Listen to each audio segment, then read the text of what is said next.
హే everyone, నేను మీ tech గురు మురళీ పగడాల. ఈరోజు నేను మీకు ఐటీ రంగంలో మొదటి అడుగు ఎలా వేయాలి, ఈ వీడియో మీకు ఐటీ రంగంలో మొదటగా ఏమి చేయాలో, ఏ ఏ అంశాలపై దృష్టి సారించాలో వివరంగా ఎక్స్ప్లెయిన్ చేస్తాను.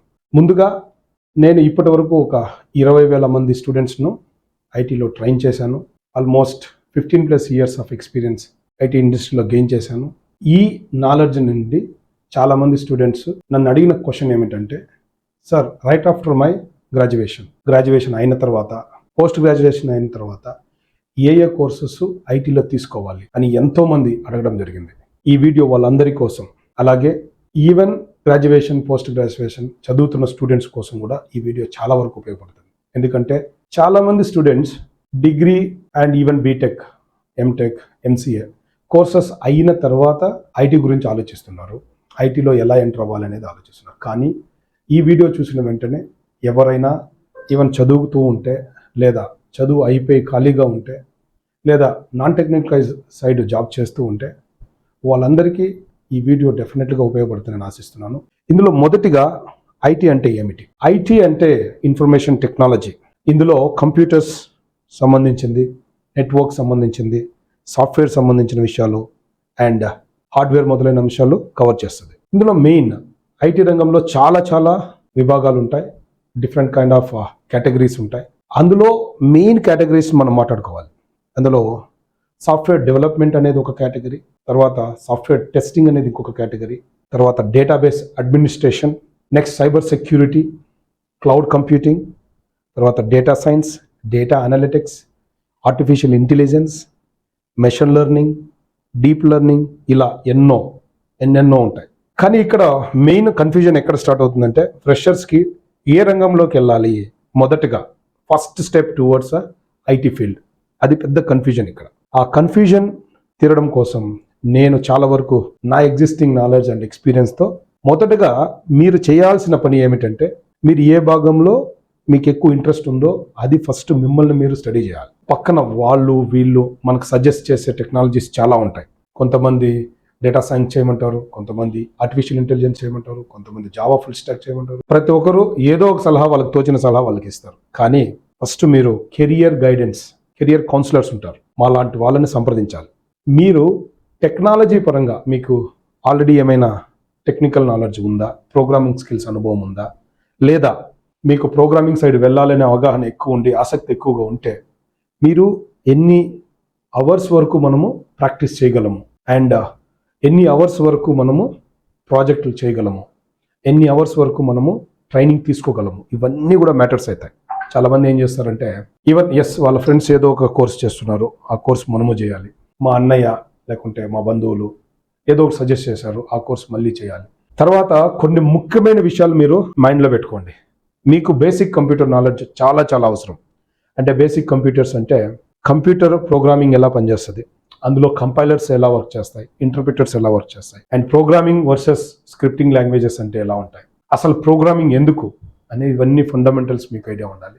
దాని తర్వాత మార్కెట్లో ట్రెండ్ని చెక్ చేయాలి. మార్కెట్లో ట్రెండ్ అనేది ఎవ్రీ 6 monthsకి, ఎవ్రీ ఇయర్ మారుతూ ఉంటాయి. మీరు ఏ పార్ట్ అయితే, ఐ మీన్ టు సే ఏ విభాగం అయితే ఎంచుకుంటారో, ఇంతకుముందు నేను చెప్పిన ప్రకారం సాఫ్ట్వేర్ డెవలప్మెంట్ చూస్ చేసుకుంటే డిఫరెంట్ ట్రెండ్స్ ఉంటాయి, సాఫ్ట్వేర్ టెస్టింగ్ చూస్ చేసుకుంటే డిఫరెంట్ ట్రెండ్స్ ఉంటాయి, డేటా సైన్స్ కానీ, డేటా అనలిటిక్స్ కానీ, పైథాన్ కానీ, ఇలా ఏది మనం చూస్ చేసుకున్నా కూడా డిఫరెంట్ ట్రెండ్స్ ఉంటాయి. వాటిని మనం చెక్ చేయాలి. వాటికి సంబంధించిన కోర్స్ అనేది ఖచ్చితంగా చేయాల్సిన విషయం అయితే ఉంది. ఏదో కోర్సు థియరీ ప్రకారం చేసామా, చదువుకున్నామా, అండ్ ఇంటర్వ్యూ క్వశ్చన్స్ ప్రిపేర్ అయినామా, ఏదో ఒక రెజ్యూమే కాపీ చేసి పేస్ట్ చేసేసామా, ఇలాగనా మీరు చేశారంటే ఖచ్చితంగా మీరు ప్రాబ్లమ్స్ పక్కా ఫేస్ చేస్తారు. కాబట్టి అలా చేయకుండా ఫస్ట్ కోర్సుని రోడ్ మ్యాప్ అంటారు. ఆ రోడ్ మ్యాప్, ఏ కోర్స్ అయితే మీరు చేయాలి అనుకుంటారో కోర్స్ యొక్క టెక్నికల్ స్కిల్స్ నేర్చుకోవాలి, నాన్ టెక్నికల్ స్కిల్స్ కూడా నేర్చుకోవాలండి. ఓకే, మీరు టెక్నికల్ అండ్ నాన్ టెక్నికల్ రెండు నేర్చుకున్న వెంటనే తర్వాత సర్టిఫికేషన్స్ ఉంటాయి కొన్ని కోర్సెస్కి. ఉదాహరణకి సాఫ్ట్వేర్ డెవలప్మెంట్ కోసం అయితే చాలామంది జావా ప్రోగ్రామింగ్ నేర్చుకుంటారు, Java full stock, Python full stock, mean stock, Mann stock, web development అని. క్లౌడ్ కంప్యూటింగ్ అయితే కావచ్చు, ఆర్టిఫిషియల్ ఇంటెలిజెన్స్ అయితే అవ్వచ్చు, ఇలా ప్రతిదానికి సర్టిఫికేషన్స్ ఉంటాయి. సర్టిఫికేషన్ చేస్తే మనకు రెజ్యూమేలో స్ట్రెంత్ పెరుగుతుంది. తర్వాత ఇంటర్న్షిప్ చేయాల్సి వస్తుంది, ఎందుకంటే మీకు ప్రాక్టికల్ ఎక్స్పీరియన్స్ కావాలి. చాలా మటుకు ఇంటర్న్షిప్స్ మన కాలేజ్లో మనము ఇంటర్న్షిప్ చేయమంటే మ్యాక్సిమం ఇంటర్న్షిప్ని కొంటారు. చాలా మంది బయట కొనేయడం వల్ల మనకు ఈ రియల్ టైం అంటే కంపెనీస్లో ఎలా వర్క్ చేస్తారు, ఆ ప్రాజెక్ట్ ఎలా చేయడము, అండ్ అందులో ఏ టూల్స్ వాడతారు, ముఖ్యంగా పర్ఫార్మెన్స్ ఇంప్రూవ్ చేసేదానికి ఏ టూల్స్ వాడతారు, ప్రాబ్లమ్ సాల్వ్ చేసేదాని కోసం ఎలాంటి టూల్స్ వాడతారు, డీబగింగ్ కోసం ఎలాంటి టూల్స్ వాడతారు, ఇవన్నీ మనకు ఇంటర్న్షిప్లో తెలిసిపోతాయి. కానీ మనం ఇంటర్న్షిప్ చేయకపోవడం వల్ల ఈ నాలెడ్జ్ మనకు రాదు. దానివల్ల చాలా సమస్యలు అయితే మనకు వస్తాయి. దానికోసం ప్రాక్టికల్ ఎక్స్పీరియన్స్, థియరీతో పాటు ప్రాక్టికల్ ఎక్స్పీరియన్స్ అనేది చాలా చాలా మీకు ఇంపార్టెంట్. ఒక ప్రాబ్లమ్ సాల్వ్ తీసుకొని ఆ ప్రాబ్లమ్ సాల్వ్ చేసే రకంగా ఉండాలి మీ projects. Fourth point, networking is very very important. Networking అంటే ఏంటి? నెట్వర్కింగ్ అంటే ఏదో సిసిఎన్ఓ ఎంసీఎన్ఓ అని కాదు.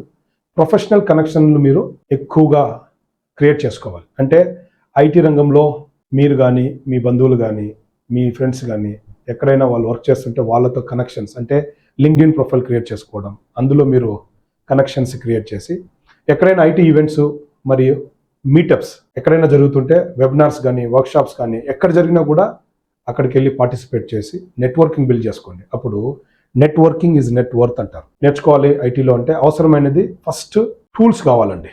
ఇప్పుడు ఫర్ ఎగ్జాంపుల్ మీరు సాఫ్ట్వేర్ డెవలప్మెంటే మీరు తీసుకున్నట్లయితే కొన్ని ఎడిటర్స్ గురించి మీకు ఐడియా ఉండాలి. అప్పుడు చాలా మంది ఏం చేస్తారంటే నోట్ ప్యాడ్ ప్లస్ ప్లస్ అని, సబ్లైమ్ టెక్స్ట్ అని, ఆటమ్, బ్రాకెట్స్, తర్వాత కొన్ని ఐడిఈస్ కూడా వాడతారు, విజువల్ స్టూడియో కోడ్, ఎక్లిప్స్, తర్వాత వర్షన్ కంట్రోల్ సిస్టమ్స్.